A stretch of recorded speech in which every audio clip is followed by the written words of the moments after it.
ആകാശവാണി. നമസ്കാരം. പ്രാദേശിക വാർത്തകൾ വായിക്കുന്നത് കൃഷ്ണ പ്രകൃതി.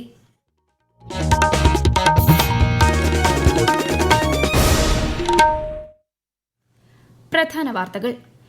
ഇന്ത്യ പോർച്ചുഗൽ ബന്ധം കൂടുതൽ ശക്തമാക്കാൻ ആഗ്രഹിക്കുന്നതായി രാഷ്ട്രപതി ദ്രൌപദി മുർമു. വീടുകളിൽ വച്ച് നടക്കുന്ന പ്രസവങ്ങൾക്കെതിരെ സംസ്ഥാനത്ത് ബോധവൽക്കരണം ശക്തമാക്കുമെന്ന് ആരോഗ്യമന്ത്രി വീണ ജോർജ്. കൊച്ചി കപ്പൽശാല നിർമ്മിക്കുന്ന ഹരിത ടഗുകളുടെ സ്റ്റീൽ കട്ടിംഗ് ചടങ്ങ് ഉദ്ഘാടനം ചെയ്ത് കേന്ദ്രമന്ത്രി സർബാനന്ദ സോനോവാൾ.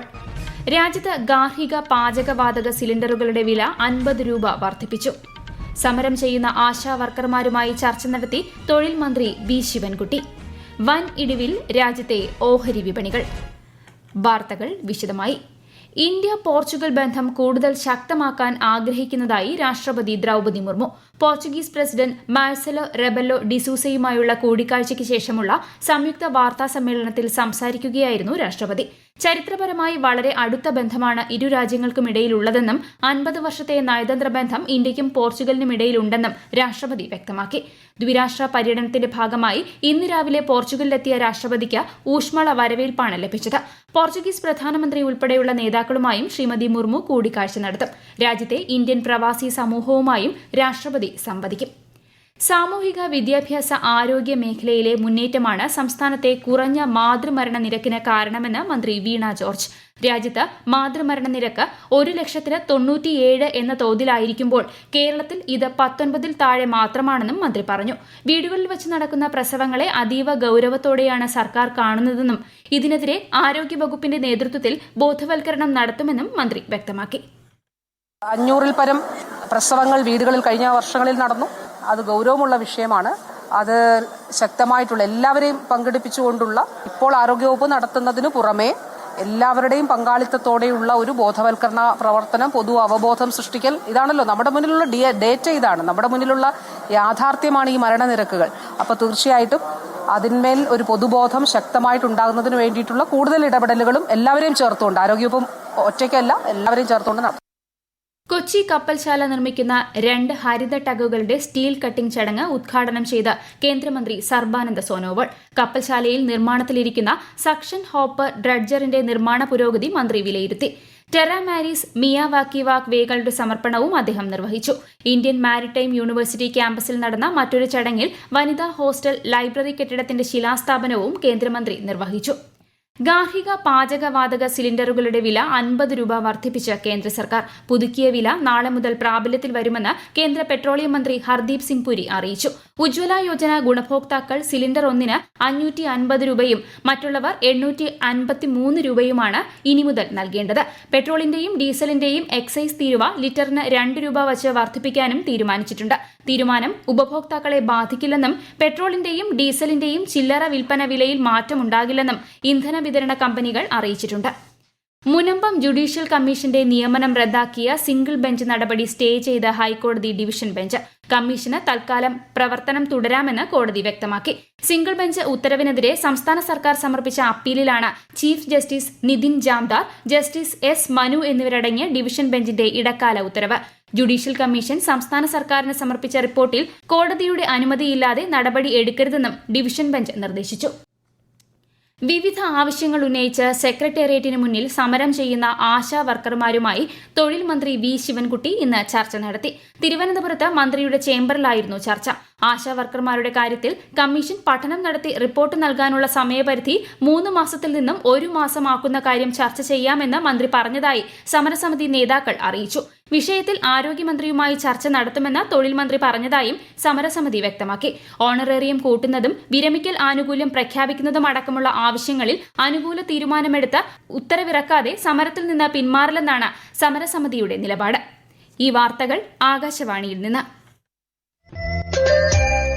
ആകാശവാണി വാർത്തകളും വാർത്താധിഷ്ഠിത പരിപാടികളും all India radio news Thiruvananthapuram YouTube ചാനലിലും all India radio news Thiruvananthapuram Facebook പേജിലും AR News_ തിരുവനന്തപുരം ഇൻസ്റ്റഗ്രാം അക്കൌണ്ടിലും AR News_TVM X ഹാൻഡിലും ലഭ്യമാണ്. കെ സ്മാർട്ട് സ്മാർട്ട് സംവിധാനം കേരളത്തിലെ എല്ലാ തദ്ദേശ സ്ഥാപനങ്ങളിലേക്കും വിന്യസിക്കുന്നതിന്റെ ഉദ്ഘാടനം മുഖ്യമന്ത്രി പിണറായി വിജയൻ ഈ മാസം 10-ന് നിർവഹിക്കും. തദ്ദേശ സ്ഥാപനങ്ങൾ നൽകുന്ന സേവനങ്ങൾ ഏകീകൃത പ്ലാറ്റ്ഫോമിലൂടെ ലഭ്യമാക്കുന്ന പദ്ധതിയാണിതെന്ന് മന്ത്രി എം പി രാജേഷ് വ്യക്തമാക്കി. സ്മാർട്ടിൽ കേരളത്തിലെ നഗരസഭകൾ ഈ കഴിഞ്ഞ ഒരു വർഷം 2024 ജനുവരി 1 മുതൽ മാർച്ച് 31 വരെ കൈകാര്യം ചെയ്ത ഫയലുകളുടെ എണ്ണം 35.65 ലക്ഷം. ഇതിൽ 26.98 ലക്ഷം 75.7% ഫയലുകൾ തീർപ്പാക്കി. പൊതുജനങ്ങൾക്ക് അവര് കൊടുത്ത ഓരോ അപേക്ഷയും എവിടെ ഏത് ഉദ്യോഗസ്ഥന്റെ കയ്യിലാണ്, എത്ര സമയം ഓരോ സീറ്റിലും അതിരിക്കുന്നു എന്ന് പൊതുജനങ്ങൾക്കെല്ലാം അറിയാൻ പറ്റും. വൃത്തി 2025 ദേശീയ കോൺക്ലേവ് മുഖ്യമന്ത്രി പിണറായി വിജയൻ മറ്റന്നാൾ തിരുവനന്തപുരം കനകക്കുന്നിൽ ഉദ്ഘാടനം ചെയ്യും. മാലിന്യ സംസ്കരണത്തിൽ സംസ്ഥാനം കൈവരിച്ച മുന്നേറ്റങ്ങളും ഭാവി പദ്ധതികളും 5 ദിവസത്തെ കോൺക്ലേവ് ചർച്ച ചെയ്യും. മാലിന്യ നിർമ്മാർജ്ജനത്തിൽ കേരളം മാതൃകയാണെന്ന് ശ്രീ എം പി രാജേഷ് പറഞ്ഞു. മാലിന്യം വലിച്ചെറിയുന്നത് സംബന്ധിച്ച് വിവരം നൽകുന്നതിന് ആരംഭിച്ച വാട്സ്ആപ്പ് നമ്പറിലൂടെ മാർച്ച് 31 വരെ 5762 പരാതികൾ ലഭിച്ചതായും മന്ത്രി അറിയിച്ചു. പെരുമ്പാവൂർ സ്വദേശിനി അസ്മ വീട്ടിലെ പ്രസവത്തെ തുടർന്ന് മലപ്പുറത്ത് മരിക്കാനിടയായത് രക്തം വാർന്നതിനാലും യഥാസമയം ചികിത്സ ലഭിക്കാത്തതിനാലുമാണെന്ന് പോസ്റ്റ്മോർട്ടം റിപ്പോർട്ട്. പ്രസവശേഷം ആവശ്യമായ പരിചരണം നൽകിയിരുന്നെങ്കിൽ യുവതിയുടെ ജീവൻ രക്ഷിക്കാമായിരുന്നുവെന്നും പോസ്റ്റ്മോർട്ടം റിപ്പോർട്ടിൽ പറയുന്നു. റിപ്പോർട്ട് മലപ്പുറം പോലീസിന് കൈമാറും. നടിയെ ആക്രമിച്ച കേസിൽ സിബിഐ അന്വേഷണം വേണമെന്നാവശ്യപ്പെട്ട് കേസിലെ പ്രതിയായ നടൻ ദിലീപ് സമർപ്പിച്ച ഹർജി ഹൈക്കോടതി ഡിവിഷൻ ബെഞ്ച് തള്ളി. സിംഗിൾ ബെഞ്ച് ഇതേ ആവശ്യം തള്ളിയതിനെതിരെ ദിലീപ് സമർപ്പിച്ച ഹർജിയിലാണ് ഡിവിഷൻ ബെഞ്ചിന്റെ ഉത്തരവ്. പ്രമുഖ ബിസിനസ്സുകാരനും സിനിമാ നിർമ്മാതാവുമായ ഗോകുലം ഗോപാലിനെ എൻഫോഴ്സ്മെന്റ് ഡയറക്ടറേറ്റ് കൊച്ചിയിലെ ഓഫീസിലേക്ക് വിളിച്ചുവരുത്തി ചോദ്യം ചെയ്തു. കഴിഞ്ഞ ദിവസവും ഗോകുലം ഗോപാലിന്റെ വിവിധ സ്ഥാപനങ്ങളിൽ ഇഡി റെയ്ഡ് നടത്തുകയും അദ്ദേഹത്തെ ചോദ്യം ചെയ്യുകയും ചെയ്തിരുന്നു. നിലമ്പൂർ ഉപതെരഞ്ഞെടുപ്പിനായി മണ്ഡലത്തിൽ 263 പോളിംഗ് ബൂത്തുകൾ ക്രമീകരിക്കും. പുതുതായി 59 പോളിംഗ് ബൂത്തുകൾ കൂടിയാണ് ക്രമീകരിക്കുന്നത്. പുതിയ പോളിംഗ് ബൂത്തുകളിൽ ബൂത്ത് ലെവൽ ഓഫീസർമാരെ നിയമിക്കുന്നതിനുള്ള നടപടികൾ സ്വീകരിച്ചു വരികയാണ്. സ്കൂളുകളിൽ വിദ്യാർത്ഥികളുടെ വ്യായാമം ഉറപ്പുവരുത്താൻ പൊതുവിദ്യാഭ്യാസ വകുപ്പ് പ്രത്യേക കർമ്മ പദ്ധതി നടപ്പാക്കുമെന്ന് വിദ്യാഭ്യാസ മന്ത്രി വി ശിവൻകുട്ടി. ഇതിന്റെ ഭാഗമായി ലോക സൂംബ ദിനമായ ഏപ്രിൽ 29-ന് തിരുവനന്തപുരം ചന്ദ്രശേഖരൻ നായർ സ്റ്റേഡിയത്തിൽ 1000 വിദ്യാർത്ഥികളുടെ മെഗാ സൂംബ ഡിസ്പ്ലേ സംഘടിപ്പിക്കും.